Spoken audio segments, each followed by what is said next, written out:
नमस्कार, मेरा नाम है डॉक्टर पुरु धवन और आज इस वीडियो में हम बात करने वाले हैं इचिंग के बारे में, खुजली के बारे में, जो कि सीकेडी पेशेंट में, किडनी फेलियर के पेशेंट में बहुत कॉमनली देखने को मिलती है। अभी जो खुजली हो रही है, इसमें जितनी मर्ज़ी आप क्रीम लगा लो, लोशन लगा लो, इसमें कभी भी आराम नहीं आता। अगर आप इसमें आराम लेकर आना चाहते हैं, तो आपको अपनी बॉडी को पहले समझना पड़ेगा कि एक किडनी फेलियर पेशेंट की बॉडी में हो क्या रहा है, जिसकी वजह से उसे खुजली हो रही है। अब जब हमारी किडनी जो हमारी पूरी बॉडी को साफ रखती है, खून को साफ करती है, यूरिया निकालती है, क्रेटिनिन निकालती है, पोटेशियम निकालती है। अगर ये खराब होना शुरू हो जाए तो सारी की सारी गंदगी निकल नहीं पाती, वो ब्लड में इकट्ठा होना शुरू हो जाती है। अब जब आपका ब्लड गंदा होता है तो आपके हर बॉडी के ऑर्गन्स को जा रहा होता है और हर ऑर्गन उसके हिसाब से रिएक्ट कर रहा होता है। जो चीज़ सेंसिटिव होती है, वो जल्दी रिएक्ट करती है। अब आपकी किडनी फेलियर पेशेंट की बॉडी में क्रिएटिनिन इकट्ठा होना शुरू हुआ। क्रिएटिनिन इकट्ठा हुआ, गंदगी इकट्ठी होनी शुरू हुई। अब ये जब गंदगी आपकी स्किन को सप्लाई जा रही है, तो उसमें भी क्रिएटिनिन की मात्रा ज़्यादा है। अब क्रिएटिनिन होने की वजह से, ज़्यादा होने की वजह से स्किन ने क्या किया? खुजली पैदा की और ये खुजली आपको पूरी बॉडी में महसूस होती है, खासकर आपकी बैक पर और आपके फ्रंट पे। और ये खुजली कुछ भी आप कर लो, कोई भी क्रीम लगा लो, कोई भी लोशन लगा लो, ये ठीक नहीं होती, सप्रेस हो जाती है, बट ये ठीक नहीं होती। अगर कोई किडनी फेलियर का पेशेंट अपनी खुजली को ठीक करना चाहता है, तो उसे समझना पड़ेगा कि ये हो क्यों रहा था? ये हो रहा था क्रिएटिनिन की वजह से। अगर क्रिएटिनिन बॉडी में बढ़ता चला जाएगा, तो खुद से पूछो, खुजली बढ़ेगी, कम होगी? बढ़ेगी। अगर हम इसे कम करना चाहते हैं, तो हमें कहीं न कहीं अपने खून को साफ करना पड़ेगा, क्रिएटिनिन को बाहर निकालना पड़ेगा। अब क्रिएटिनिन को कंट्रोल करने के हमारे शरीर में सिर्फ़ 2 ही तरीके हैं, सही। पहला है कि वो शरीर में बने कम, क्योंकि क्रिएटिनिन हर किसी की बॉडी में बनता है। मेरी बॉडी में भी बन रहा है इस टाइम आपसे बात कर रहा हूँ। आप देख रहे हो, आपकी बॉडी में भी बन रहा है। मेरी बॉडी में वो अच्छी तरीके से क्लियर आउट हो जाता है, मगर एक किडनी फेलियर के पेशेंट की बॉडी में ये क्लियर आउट नहीं हो पाता क्योंकि किडनी कम काम कर रही है। अब मैं इसे कंट्रोल करना चाहता हूँ, मैं क्रिएटिनिन को कंट्रोल करना चाहता हूँ, तो मेरे पास 2 ऑप्शन है, या तो मैं इसे बनने कम दूँ या मैं इसे निकालूँ ज़्यादा। तो मैं क्या एडवाइस करता हूँ अपने पेशेंट को कि आप दोनों पे काम करो।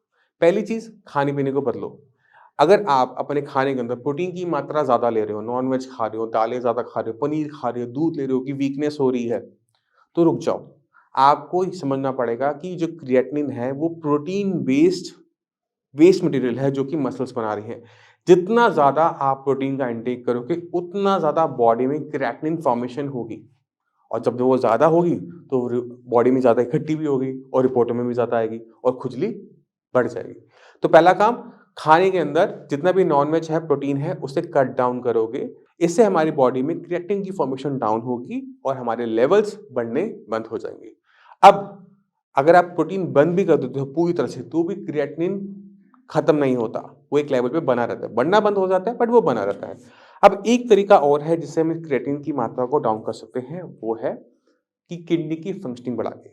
अब आप सोचो कि किडनी आपकी खराब हो रही है, तो अपने आप कभी खराब नहीं हुई, उसे किसी किसी ने चीज़ ने खराब किया होगा। तो अपने आप से सवाल करो कि आपने क्या गलती की थी कि जिसकी वजह से किडनी खराब हुई? क्या आपने अपनी बीपी को अनकंट्रोल रखा? कंट्रोल नहीं किया? क्या आपने अपनी शुगर को कंट्रोल नहीं किया? अगर बीपी और शुगर में से किसी एक बीमारी को आपने अनकंट्रोल छोड़ा हुआ था, उसकी वजह से किडनी खराब हुई है। तो अब अपने आप से सवाल करो कि क्या वो आज कंट्रोल में है या नहीं है? अगर वो अनकंट्रोल बनी हुई है, आज भी बीपी बढ़ा हुआ है, आज भी शुगर बढ़ी हुई है, तो आज जब आप ये वीडियो देख रहे हो, तो क्या आपकी किडनी को नुकसान हो रहा है या नहीं हो रहा? अगर आपका लेवल बढ़े हुए हैं, तो ऑब्वियस है कि जिस टाइम हम ये बात कर रहे हैं, सुन रहे हैं, तब भी आपकी किडनी को नुकसान चल रहा है। और ये नुकसान जैसे-जैसे बढ़ेगा, क्रिएटिनिन की मात्रा बढ़ेगी। अब हमने करना क्या है? हमने बीमारी की जड़ पे जाना है।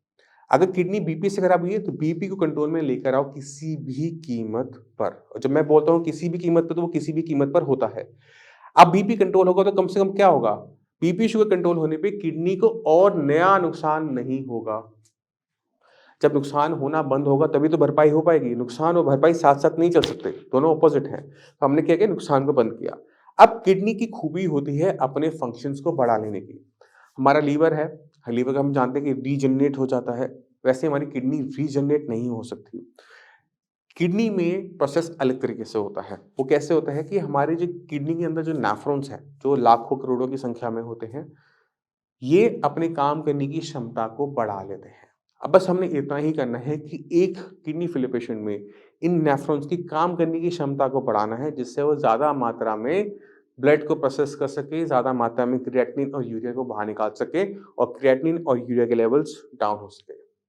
अब हमें ये बहुत अचंभा लगता है कि डॉक्टर तो कह रहा है कि ऐसा हो नहीं सकता, तो आप पहले रिपोर्ट्स देखें। अब मैं चाहता हूँ कि आप कुछ पेशेंट से मिलें जिससे आपको क्लियर कट आइडिया मिल जाएगा कि बॉडी में किस तरह से चेंजेस आते हैं। नमस्कार, मेरा नाम है डॉक्टर पूरू धवन और आज हमारे साथ पेशेंट हैं मिस्टर अमित। अमित जी जुलाई के महीने में आए थे। जुलाई में आपका क्रिएटिनिन कितना था बताओ? वो तो देख के बताओ। 9.67। और आज क्या महीना चल रहा है? आज महीना चल रहा है दिसंबर। क्या लेवल है क्रिएटिनिन का? 4.8। 4.8। हमने 4-5 महीने के अंदर लेवल 9 से जब था 9 से 4 आया। जब 9 था डॉक्टर ने क्या बोला था आपको? क्या करना है? डायलिसिस करवाया आपने अभी तक कोई? जब 9 का क्रिएटिनिन लेवल था तो शरीर में क्या दिक्कत महसूस कर रहे थे? थकान महसूस होती थी और नींद ज़्यादा आती थी। और क्या दिक्कत हो रही थी? सही सुस्त रहता था। सही सुस्त रहता था। जब शरीर में बहुत ज़्यादा क्रिएटिनिन यूरिया लेवल बढ़ जाते हैं तो बॉडी में अलग अलग टाइप के सिम्टम आते हैं। नींद आना ज़्यादा, नींद बिल्कुल चले जाना, खुजली होना, जैसे आपको खुजली थी आप बता रहे थे, थकावट होना, ये सारे बढ़े हुए क्रिएटिनिन लेवल, यूरिया लेवल के सिम्टम होते हैं। जैसे जैसे खून साफ होता रहता है वैसे वैसे सिम्टम चले जाते हैं। अभी कोई सिम्टम महसूस कर रहे हो? अभी कोई दिक्कत? कोई दिक्कत नहीं हो रही। तो जो पिछले 5-6 महीने में इलाज चला, जो शरीर में बदलाव आया, एक बार बताओ कि क्या बदलाव आया शरीर के अंदर? एक तो सर मेरा खून कम था। खून हो गया 11। 11 पॉइंट हो गया। तब कितना था खून आपका? मेरा जी 5 पॉइंट कुछ था जी। अच्छा। अभी इंजेक्शन लगवाने पड़ रहे हैं खून के? नहीं लगवाने पड़ रहे? इंजेक्शन मैंने कभी लगवाया। बिना उसके मेडिसिन से ही खून बनने लग गया। और क्या फ़ायदा हुआ?